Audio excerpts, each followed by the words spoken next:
Bom sábado, igreja. O meu desejo é que a graça de Deus seja com todos nós, não só durante esse sábado, e sim durante o resto de nossas vidas. Irmãos, para quem não me conhece, eu sou o Samuel, sou da IAS de Jardim Veloso. Não é dessa associação, é da Lábrea Paulistana. Estou com meu pai, o Gilson, estou com minha mãe, a Síria. E eu queria comentar um pouquinho da palavra com vocês. Se nós pudéssemos colocar um título em nosso sermão, poderia ser de Não Importa o Problema. O objetivo desse sermão, meus irmãos, é estar sempre confiante em Deus. Não importa o tamanho do problema e das dificuldades. Meus irmãos, eu convidaria vocês para abrirem a Bíblia no livro de 1 Samuel, capítulo 17.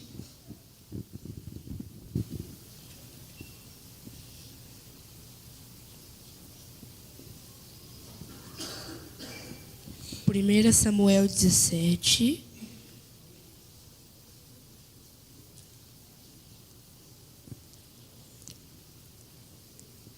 Dos versículos 41 até os versículos 50.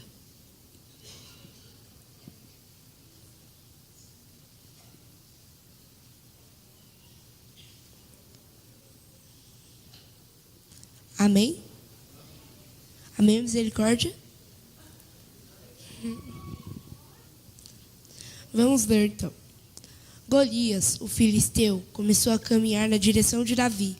O ajudante que carregava suas armas ia na frente. Quando chegou perto de Davi, Golias olhou bem para ele e começou a caçoar, porque Davi não passava de um rapaz bonito e de boa aparência. Então disse a Davi: "Para que esse bastão? Você pensa que sou um cachorro?" Em seguida rogou a maldição de seus deuses sobre Davi e o desafiou, dizendo: "Venha, porque eu darei o seu corpo para as aves e os animais comerem."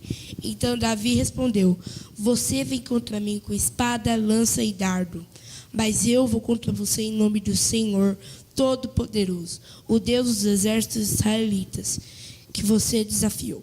Hoje mesmo o Senhor Deus entregará você nas mãos de Deus, e eu cortarei sua cabeça e darei os corpos dos soldados filisteus para as aves e os animais comerem.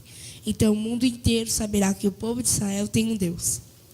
E todos aqui verão que ele não precisa de espadas ou de lanças para salvar o seu povo. Ele é vitorioso na batalha e entregará todos vocês nas nossas mãos." Então Golias começou novamente a caminhar na direção de Davi. E Davi correu rápido na direção da linha de batalha dos filisteus para lutar contra ele. Enfiou a mão numa sacola, pegou uma pedra e com a sua funda girou e atirou em Golias. A pedra entrou na testa de Golias e ele caiu de cara no chão. Então Davi correu, ficou de pé sobre Golias, tirou a espada dele da bainha e o matou, cortando sua cabeça. E assim Davi venceu Golias e também o matou apenas com uma pedra. Quando os filisteus viram que seu herói estava morto, fugiram. Amém? Agora eu queria desenvolver uma história com vocês. Queria desenvolver um pouquinho do que lemos com vocês. Meus irmãos, o primeiro ponto que nós podemos desenvolver seria que não importa o tamanho do problema, Deus está conosco. Não importa o tamanho do gigante, Deus nos salvará. Nós podemos também desenvolver o segundo ponto que Davi não venceria sem o Espírito Santo de Deus. Espírito Santo de Deus que deu força para derrubar aquele gigante de quase 3 metros. Porque sem o Espírito Santo, Davi, que era um menino pequenininho, venceu Golias. Sem o Espírito Santo, nós não conseguimos vencer. O terceiro ponto que podemos desenvolver é que o pecado deste mundo é gigante, assim como Golias. E nós temos que vencê-lo, assim como Davi. Nós que somos pequenos. E até quando os problemas são gigantes, o nosso Deus Todo-Poderoso vê como um minúsculo problema. Mas para Deus, isso nem tem tamanho. E o quarto ponto poderia ser que Davi se ofereceu para derrotar Golias, que pode ser considerado pecado do mundo inteiro e também do universo, porque o pecado do universo é gigante. E ninguém arriscou a derrotar o pecado. Nós temos que ser que nem Davi, vencer o pecado sem medo, mesmo sabendo que somos baixos como Davi, pois o poder que Deus nos dá é maior do que o tamanho de Golias. Meus irmãos, nós podemos concluir desse nosso sermão que não importa o tamanho do problema, do pecado, das trevas, da injustiça e nem de todo o mal, Deus o salvará. Ele é onipotente, onipresente e onisciente. Mas como saber que ele é tudo isso? Ele era onipotente, pois deu poder a Davi para vencer o gigante. Ele era onipresente, porque ele estava com Davi na batalha e em todo o tempo. Ele era onisciente, porque saberia que Davi poderia ser escolhido e que poderia vencer. Por isso, Deus o escolheu. Meus irmãos, o Espírito Santo de Deus quer te fazer um apelo durante esta manhã de culto e também para o resto de suas vidas. Irmãos, o Senhor sempre nos protege do pecado. Ele é a nossa luz, a nossa salvação. Ele nos guia e Ele nos guarda quando nós os clamamos. E para Ele continuar a fazer isso, requer que você se entregue nas mãos dEle. Deixe Ele agir em sua vida. Deixe Ele colocar a sua vida em outro plano. Meus irmãos, por favor, assim Ele te protege, te guarda, te guia e fica com vocês.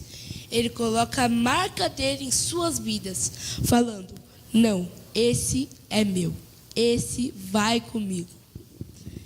E assim, por favor, eu queria te convidar, se puder, a se entregar nas mãos dEle, pois Ele é o único jeito para Ele estar agindo em nós, meus irmãos. Amém. Que Deus abençoe a vida de cada um de nós. Amém.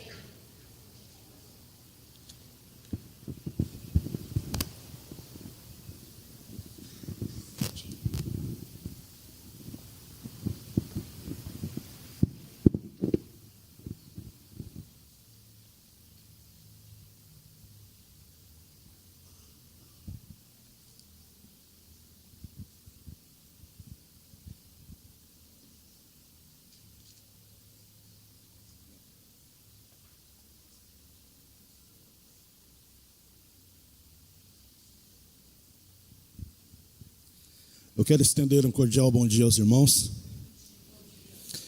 O meu desejo é que a graça do nosso Deus Todo-Poderoso esteja com todos nós nesta manhã. O meu desejo, meus queridos, é que a misericórdia do nosso Deus, Criador dos céus e da terra, possa nesse momento fazer parte da nossa vida. O meu desejo é que neste momento o poder do Espírito Santo possa estar sobre nós, para que quando nós abrirmos a sua palavra, nós possamos entender, nós possamos ser esclarecidos, e que nós possamos ser impulsionados, porque o Espírito Santo é o nosso Deus, que opera um milagre de reavivar a esperança em nós. E é só essa esperança que vai nos mover. A esperança é que nos vai fazer enxergar a fé. A esperança vai nos dar a motivação de nós nos movermos, exercitarmos a nossa fé. E nós só vamos ter este milagre na nossa vida através do estudo da palavra de Deus. Então, o meu desejo nesta manhã é que o Espírito Santo possa operar um milagre na nossa vida e que nós possamos ser esclarecidos com relação aos planos de Deus na nossa vida. Eu desejo a você um feliz sábado, meus queridos. Que bom que nós estamos reunidos aqui hoje na igreja. Que oportunidade maravilhosa. Deus está nos dando a oportunidade, sabe do que, meu querido? Quando nós nos reunimos aqui, sabe qual é essa oportunidade que Deus dá para nós? A oportunidade de nós nos despojarmos de tudo aquilo que às vezes nós não conseguimos enxergar, de tudo aquilo que às vezes nós não conseguimos admitir, mas Deus nos dá a oportunidade. Quando nós nos reunimos na casa de Deus, É uma oportunidade única que nós temos de nos despojarmos do nosso orgulho, da nossa arrogância, da nossa avareza e nos colocarmos nas mãos de Deus para que Ele possa fazer essa mudança em nós. Sabe, meu querido, nós estamos todos juntos. O nosso alvo qual que é? Qual é o nosso objetivo? Qual é a nossa perspectiva? O que é que gera uma expectativa em nós? Um dia estarmos descansando na Canaã, a terra de descanso. Esse é o nosso objetivo. Isso é o que nos traz aqui a promessa de Deus. E a nossa esperança é que essa promessa se cumpra na nossa vida. Então, o motivo de nós estarmos aqui é nós nos encontrarmos com o Deus Criador, o Deus da promessa, e o Deus que nos prepara para nós chegarmos em Canaã. Mas é bem verdade, meus queridos, que hoje o Espírito Santo, através do Espírito de profecia, ele traz uma mensagem para nós nesta manhã. Viram as crianças pregando aqui hoje? Viram as crianças pregando? Prestaram atenção na palavra dessas crianças? Até que é mais adolescente, mais jovem, eu chamo com criança por causa da idade, né? Da nossa idade, né? Da minha, por exemplo. Para mim é considerado como uma criança. Mas o Espírito Santo, através do Espírito de profecia, traz para nós uma mensagem especial. E ele diz que nós que estamos reunidos aqui, nós que cremos na palavra de Deus, nós que acreditamos que o nosso Deus é o Deus Todo-Poderoso e que Ele estabeleceu o sábado como um sinal de que nós pertencemos a Ele e de que Ele é o nosso Deus. O Espírito de profecia nos convida a fazermos parte, olha só, meu querido, das primeiras fileiras do exército de Israel, dessa batalha. E quando esse convite vem, são para os idosos, são para os jovens, são para os adolescentes, são para as crianças que vão assumir os púlpitos daqui para frente. As crianças vão trazer uma mensagem de reconciliação, dizendo para nós que nós somos reparadores de brechas e que nós precisamos assumir as primeiras fileiras nesse campo de batalha. Nós precisamos nesses últimos dias, sabe, meus queridos, abrir os nossos olhos.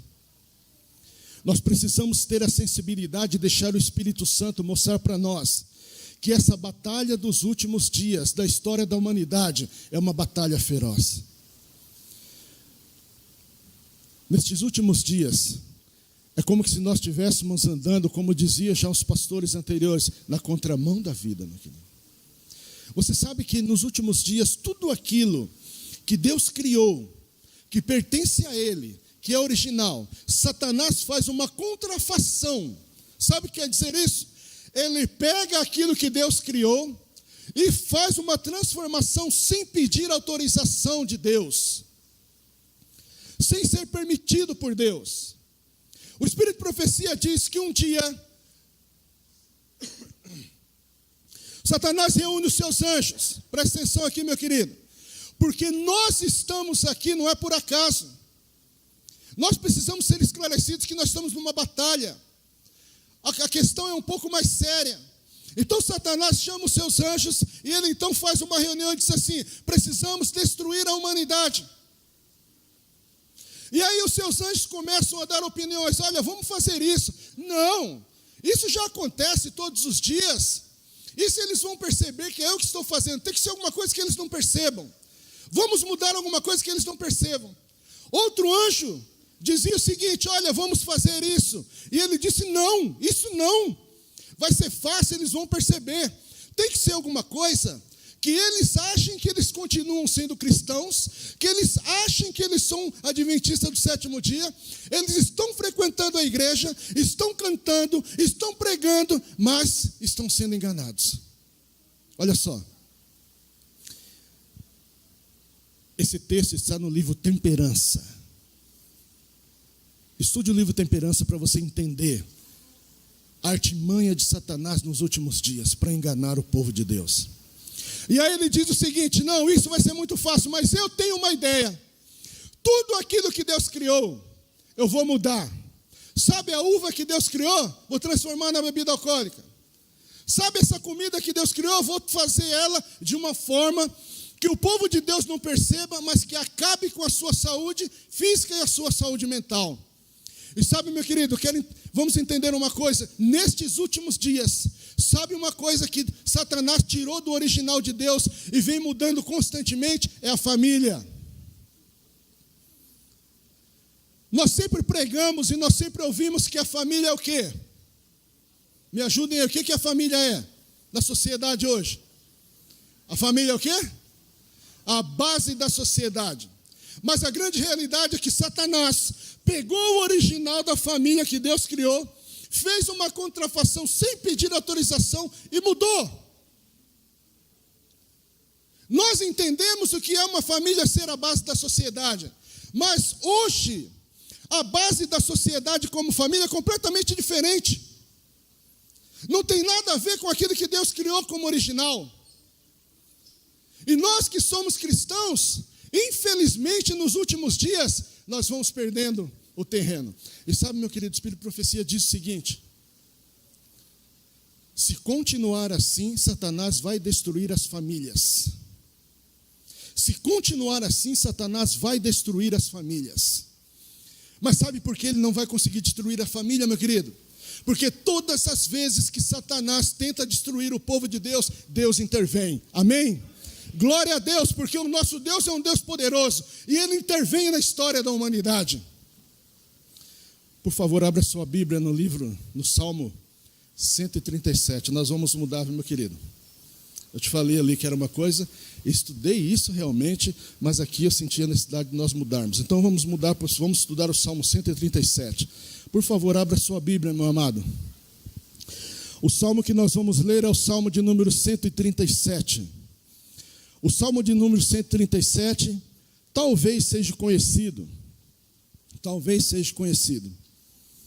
Mas é um salmo que traz uma mensagem para nós de advertência.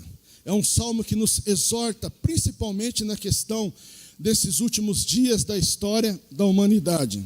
Todos encontraram? Amém? Salmo 137. Vamos fazer a leitura então, meus queridos. O Salmo 137 tem um título. Me ajudem aí agora, qual é o título? Não ouvi nada, irmão. Qual é o título? Saudades da Pátria. Vamos ler então. Versículo de número 1. Às margens do rio de Babilônia, nós nos assentávamos e chorávamos, lembrando-nos de Sião. Nos salgueiros que lá havia,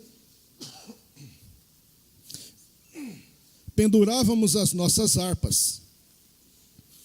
Pois aqueles que nos levaram cativos nos pediam canções, e os nossos opressores fôssemos alegres, dizendo: entoai-nos algum dos cânticos de Sião.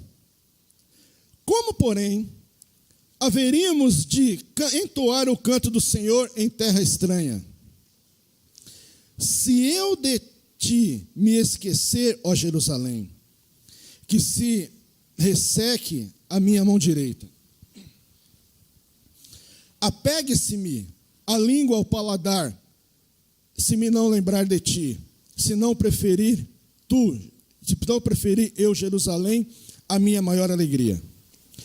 Contra os filhos de Edom, lembra-te, Senhor, do dia de Jerusalém, pois diziam: arrasaia até os fundamentos. Filha de Babilônia, que hás de ser destruída, feliz aquele que te der o pago do mal que nos fizeste. Feliz aquele que pegar teus filhos e esmagá-los contra a pedra. Por favor, pode fechar a sua Bíblia, meu querido. Meu irmão, é o seguinte: o Salmo 137 é um salmo que o autor do salmo, ele eterniza suas palavras, e aqui ele expressa todo um sentimento de angústia, um sentimento de tristeza, O Salmo 137 traz para nós uma das mais tristes histórias da palavra de Deus. Ele vem contando que o povo de Israel, eles estavam sentados às margens dos rios de Babilônia. Olha que interessante. Por isso o título diz assim: Saudades da Pátria. A nação de Israel, agora eles estavam sentados às margens do rio de Babilônia, e lá eles choravam.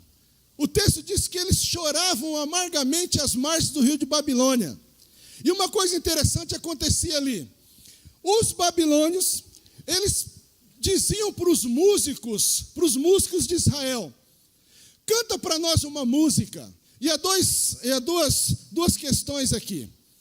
Os estudiosos dizem que talvez eles quisessem mesmo ouvir os músicos de Israel cantando, porque a música de Israel era uma música bonita, trazia uma mensagem, ou porque, meus queridos, eles estavam zombando da nação.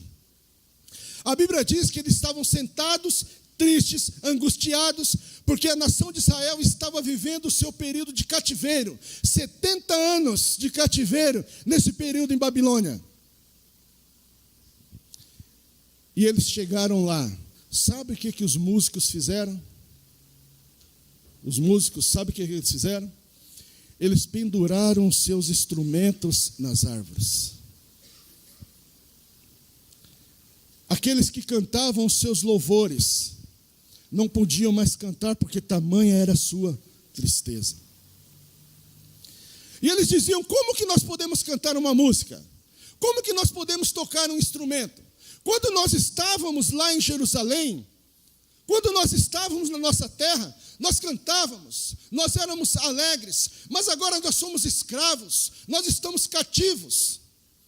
Sabe, meu querido, a primeira mensagem que o Espírito Santo traz para nós hoje é que esse momento aqui, como nós dissemos no começo, ele é único, ele é especial. E nós precisamos aproveitar esse momento que nós estamos aqui. Sabe por quê, meu querido? Porque ele vai acabar. Você já parou para pensar nisso?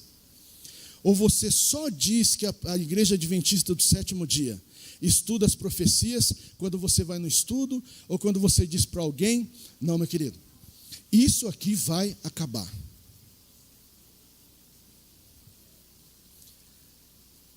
A nação de Israel estava passando por isso. Lá em Jerusalém eles cantavam, tinha oportunidade. Mas eu quero dizer para vocês que muitos não aproveitaram a oportunidade. A nação de Israel estava aqui totalmente triste. Quando nós pegamos o texto e lemos de uma forma geral, o que nós pensamos aqui, meu irmão? O que nós pensamos? Coitados, estão sofrendo, foram perseguidos. Os babilônios foram lá, destruíram Jerusalém e trouxeram eles como escravos. Uma classe de pessoas, sim, a outra não. Nós estamos reunidos como igreja, mas aqui dentro hoje tem duas classes de pessoas.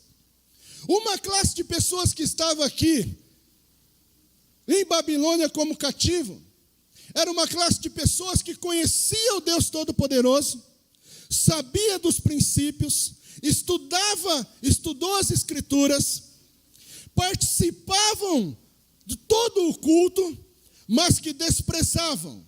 É como que se seus lábios estivessem louvando a Deus todos os sábados, todos os cultos, mas o seu coração estivesse completamente longe de Deus. Dá para entender isso? Dá para entender? E isso, meu querido, essa mensagem, nós precisamos analisar a nossa vida de uma forma individual, é pessoal. Não olhe para o lado, não diga para alguém: está vendo? Não é isso. É para nós analisarmos a nossa vida. Qual é o propósito de eu estar aqui nesta manhã? Por que eu estou aqui nesta manhã? Uma boa parte das pessoas, uma classe de pessoas estava lá cativo, mas não eram coitados, haviam se separados de Deus, haviam desprezado os princípios de Deus. Quantas vezes Daniel falou do Deus Todo-Poderoso? A primeira vez que Nabucodonosor invade Jerusalém, leva Daniel. A segunda vez que ele invade, como advertência, vai Ezequiel, que teve todos os seus sonhos perdidos. E, meu querido, a última mensagem foi a mensagem de Jeremias. E sabe o que a população, essa classe de pessoas que estava chorando lá em Babilônia, fez com Jeremias? jogou ele no calabouço, prendeu ele, perseguiu ele, queria matar ele. Agora estavam cativos lá em Babilônia. Uma outra classe de pessoas que estava lá. Essa, meus queridos, estava lá porque estava passando por um período de provação. A profecia tinha que se cumprir no povo de Israel. E eles faziam parte do povo de Israel. Foram levados cativos. Daniel, Ezequiel, todos eles, Jeremias e muitos outros, que eram homens de Deus, que pregavam a palavra de Deus, que vinham nos cultos de sábado para honrar, glorificar, louvar o nome de Deus, como nós sempre falamos aqui na frente. As duas classes estavam lá. As duas classes sofrendo do mesmo jeito. Uma por estar sofrendo as consequências dos seus atos. A outra porque estava passando por um período de prova. Sabe por que isso, meu querido? Isso eu ouvi e quero reproduzir para vocês. Sabe por quê? Porque a nação de Israel, olha só que interessante, meu querido.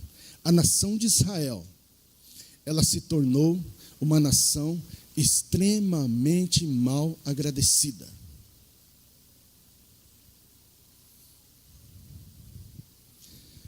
Alguém já foi ingrato com você? O que você diz uma pessoa ingrata? Quando você ajuda uma pessoa, né? Você ajuda. Você pega essa pessoa lá no lamaçal, uma vida terrível. Você acolhe, você ajuda, você direciona ela, dá um novo rumo, um novo norte, como as pessoas dizem na sua vida. E lá na frente, ela vem e tem uma atitude de ingratidão com você. Já passou por isso? Como é que você se sente? A nação de Israel foi totalmente ingrata com Deus. Enquanto nós estivermos analisando aqui, meus queridos, eu vou avançar aqui, vou resumir por causa do nosso tempo. Você traz essa lição para você e pense na sua vida de uma forma individual. O que você tem feito? O que você tem feito com os preceitos de Deus? Analise por que você está aqui nesta manhã. Vamos analisar a história da seguinte forma. Deus chama Moisés. Eu vou falando rápido, você vai aplicando na sua vida, como eu vou aplicar na minha vida também. Deus chama Moisés e fala: Moisés, o meu povo está há 400 anos cativo lá no Egito, vou tirar esse povo de lá. Você vai ser o homem que eu vou usar. Mas eu não consigo, mas o seu irmão vai com você. Nós conhecemos a história. Moisés vai lá, prega para a nação, acontece as maravilhas lá, as 10 pragas, a manifestação do poder de Deus, para que a nação de Israel entenda que eles estão cativos durante 400 anos, mas agora o Deus Todo-Poderoso está tirando eles. Então Deus manifestou a eles o seu poder, e eles então saem do Egito. Agora eles estão na frente do Mar Vermelho. Olha só que interessante. E a Bíblia diz que o mar se abre. Dá para imaginar essa cena, irmãos? Dá para imaginar essa cena? Toda aquela nação, o rei vindo atrás, perseguindo, o faraó e seus cavaleiros, e Deus então opera um milagre naquele momento. O mar se abre. Olha só, nós estamos falando da manifestação do poder de Deus. A manifestação do poder de Deus, como Ele tem manifestado na minha vida e na sua. Se nós estamos aqui, é porque o nosso Deus tem operado milagres na nossa vida. E aí o mar se abre. E a Bíblia diz, meu querido, que no mar, nesse caminho em que eles estavam passando dentro do mar, as sandálias deles não se sujaram de barro, as suas roupas não se molharam. Olha que interessante, olha o cuidado de Deus. O mar se abriu e não ficou barro. O lugar em que eles passaram estava seco. E agora você imagina aquela cena: homens, mulheres, jovens, crianças, idosos, os animais, todos passando naquele caminho, olhavam para o lado uma parede de água, olhavam para o outro lado outra parede de água, e as crianças perguntando: pai, o que significa aquilo dentro da água? São os peixes. Pai, o que significa aquilo ali? Não, aquilo ali é uma outra coisa.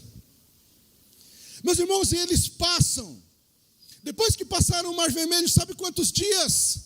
Isso ficou na lembrança deles, Se um milagre desse acontecesse na sua vida, irmão, se um milagre desse acontecesse na minha vida, por quantos dias eu me lembraria desse milagre? Sabe quando você diz para uma pessoa assim, eu vou ser grato a você pelo resto da minha vida? Mentira. Mentira. Depois de Deus ter feito todos esses milagres, desde lá do Egito, quando eles passaram o Mar Vermelho, sabe quantos dias eles tiveram eu perco até as palavras, essa manifestação do poder de Deus na sua mente? Quantos dias? Pergunta, irmão, quantos dias? 3 dias. 3 dias eles estavam reclamando. 3 dias eles estavam praguejando Moisés. 3 dias eles estavam dizendo, Moisés, o que você fez conosco, Moisés? Você tirou a gente de lá do Egito e traz para cá para a gente morrer de sede. A história é conhecida, vocês sabem onde eles pararam. Vocês sabem como que era a água.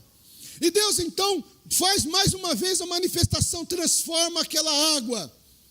E aí eles estão caminhando pelo deserto, a Bíblia diz que as suas roupas não se rasgavam. Meu querido, entenda uma coisa. No deserto desta vida, enquanto nós estamos caminhando como a nação de Israel rumo a Canaã, o lugar de descanso, a nossa roupa não vai se rasgar, o nosso chinelo não vai se desgastar, porque o nosso Deus Todo-Poderoso é o Deus que cumpre a sua promessa na nossa vida. Dá para nós entendermos isso? Mas a nação de Israel, ela foi ingrata. E aí eles começaram a caminhar pelo deserto. Moisés, você nos trouxe aqui para morrer de fome, Moisés. E Deus chama Moisés e fala assim, Moisés, é o seguinte, a partir de hoje eles vão receber o pão. E eu ouvi uma expressão que quero usar com vocês.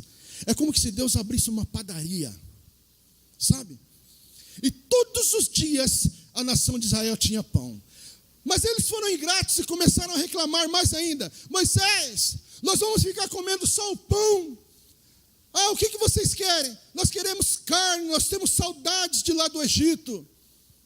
E aí então Deus fala assim, Moisés, eu vou encher esse povo de carne. E o que a Bíblia diz que aconteceu? O que a Bíblia diz que aconteceu, irmãos? História conhecida. Vinham as cordonices e eles começaram a comer carne. Meu irmão, era como se Deus tivesse abrido um açougue ali. Mas foi tanta carne. E aí eu fico pensando o seguinte, quando eu era mais novo, minha mãe comprava aquelas latas de leite condensado, antigamente chamava de leite moça, não era? Quando eu tenho 52 anos, quando eu tinha meus 12 anos aí com a idade do meu filho. Irmão, que maravilha aquilo ali. Eu confesso que isso foi um vício na minha vida, há uns tempinhos atrás aí que eu vim abandonar isso aí. E a mãe da gente, a condição era difícil, né? E a mãe da gente comprava aquilo ali, uma latinha ou 2, quando dava 2, deixava ali para fazer alguma coisa. O que eu fazia? Pegava um prego na época, um martelo e pum, fazia um furinho. Pouquinho. Aí fazia o quê? Guardava lá, colocava uma coisa por cima. Eu acho que a minha mãe, acho que ela estava observando aquilo ali há um tempo. Porque chegou um dia que ela falou assim, você quer? Então vem cá. Ela abriu, irmão. Abriu uma lata e falou, bebe. E eu comecei a beber aquilo ali. Falei, vai ser bom demais. Isso é um castigo melhor do mundo. Comecei a beber aquilo ali. Na metade eu já estava enjoado. Ela falou, bebe. Você vai beber agora até sair pelos seus olhos. Você não tem vontade? Por que você não pediu? Por que você estava fazendo isso? Sabe, analisando isso com a nação de Israel, o que Deus estava fazendo assim, vocês querem comer carne? Então agora vocês vão comer carne, até vocês enjoarem de comer carne. Mas a nação de Israel continuou em ingratidão com relação a Deus. Meu querido, só para nós terminarmos, para nós resumirmos isso aqui, mas estuda essa história, tá?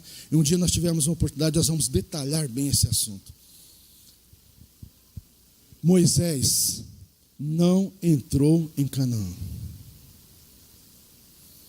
O que eu quero dizer para você, e grave bem isso no seu coração, se não houver uma mudança em nós hoje, se o nosso orgulho não for tirado de nós, se a nossa arrogância não for tirada de nós, se a nossa prepotência não for tirada de nós, se não houver uma mudança, Diga para quem está do seu lado aí agora. Pode dizer para quem está do seu lado. Se não houver uma mudança, diga aí para quem está do seu lado. Eu não vou entrar em Canaã. Deu para entender isso aí, irmão? Grava no seu coração. Se não houver uma mudança, eu não vou entrar em Canaã. Moisés foi o líder da nação, não entrou em Canaã. Miriam se rebelou, não entrou em Canaã. Arão permitiu a idolatria, não entrou em Canaã. Nós estamos falando dos líderes. Tem que haver uma mudança. E hoje o motivo de nós estarmos aqui é que nós somos privilegiados. Nós estamos tendo a oportunidade de sermos exortados e pararmos de pensar que a nossa vida é só um sonho. Pararmos de pensar que o nosso cristianismo é só uma brincadeira. Nós estamos aqui porque Deus quer mudar a nossa vida e nos preparar para nós caminharmos rumo a Canaã.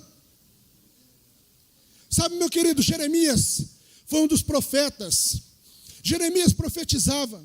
Um dia Deus chama Jeremias e ele diz assim: Jeremias, vai ao rei e fala para ele que esta é a última oportunidade, porque senão os babilônios vão invadir e vão levar eles cativo, toda a nação de Israel. E aí, Jeremias, ele tinha um sonho, meu querido, ele tinha um projeto. Ele queria que a nação escutasse a voz de Deus, que a nação se convertesse e que a nação não fosse cativo em Babilônia.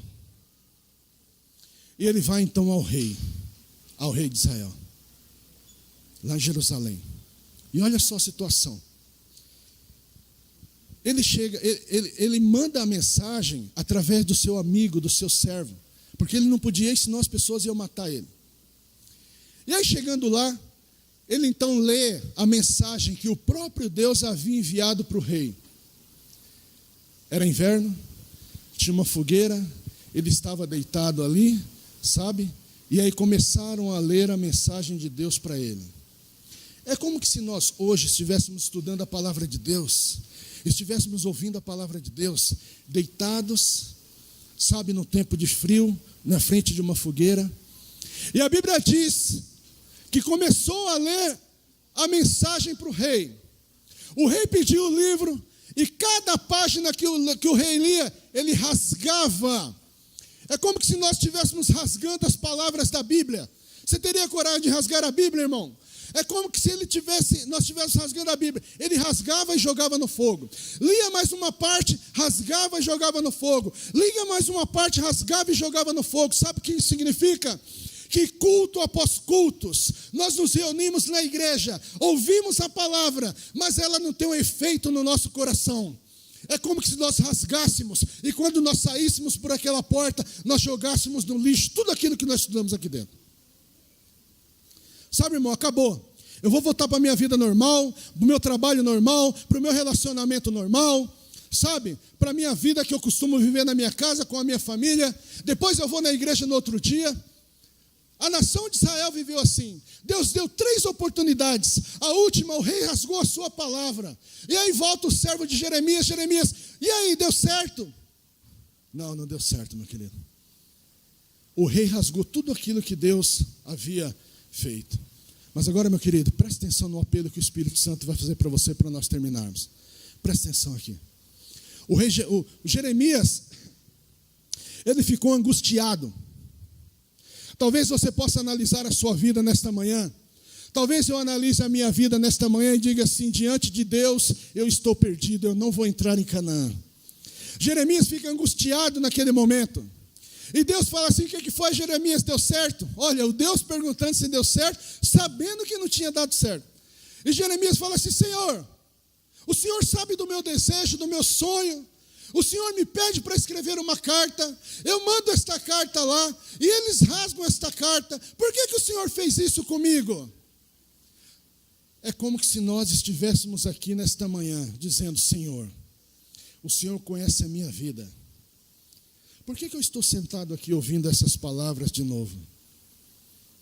Eu sei do que vai acontecer. Por que eu estou aqui ouvindo essas palavras? E Deus: Jeremias, vai e escreve outro livro. Deus está dizendo para nós nessa manhã: não importa o rumo da sua vida até aqui. Não importa. escreve um outro livro. E Jeremias falou: Senhor, outro livro? Já não basta o que eu estou passando, estou fugindo, eles vão me matar, e com essa carta agora que eu estou perdido. Mas Deus disse para Jeremias: Jeremias, presta atenção em uma coisa. Neste livro que você vai escrever novamente, eu vou acrescentar coisas que mais ninguém sabe, só eu posso acrescentar. Meu amado, entenda uma coisa. Hoje, se nós nos colocarmos na presença de Deus, se nós dissermos a Ele aquilo que nós estamos sentindo, que estamos passando, se nós confessarmos a Ele a nossa fraqueza, que até hoje nós estamos brincando, ou se nós confessarmos a Deus que nós estamos lutando, mas nós não estamos tendo forças, Ele diz que vai escrever uma nova história na nossa vida. Esse é o Deus Todo-Poderoso. Meu amado, que Deus abençoe, que Deus nos dê forças, que Deus esclareça a nossa mente, que Ele possa guiar os nossos passos. O nosso Deus é um Deus Todo-Poderoso. A Ele toda a honra e a Ele toda a glória. Que Deus nos abençoe, meus queridos. Vamos orar? Por favor, vamos ficar de pé e vamos fazer uma oração.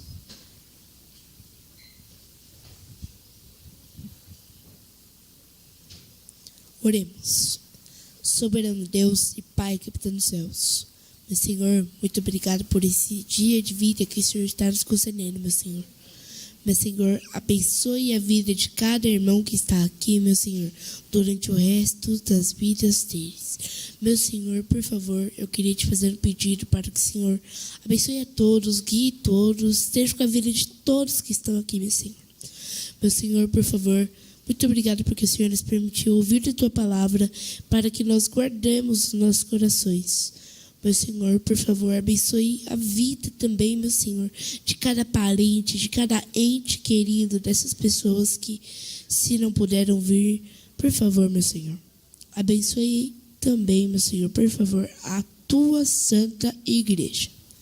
Meu Senhor, nós viemos adorar aqui o Senhor e, por favor, meu Senhor, guie, nos guarde e sempre nos proteja. Amém.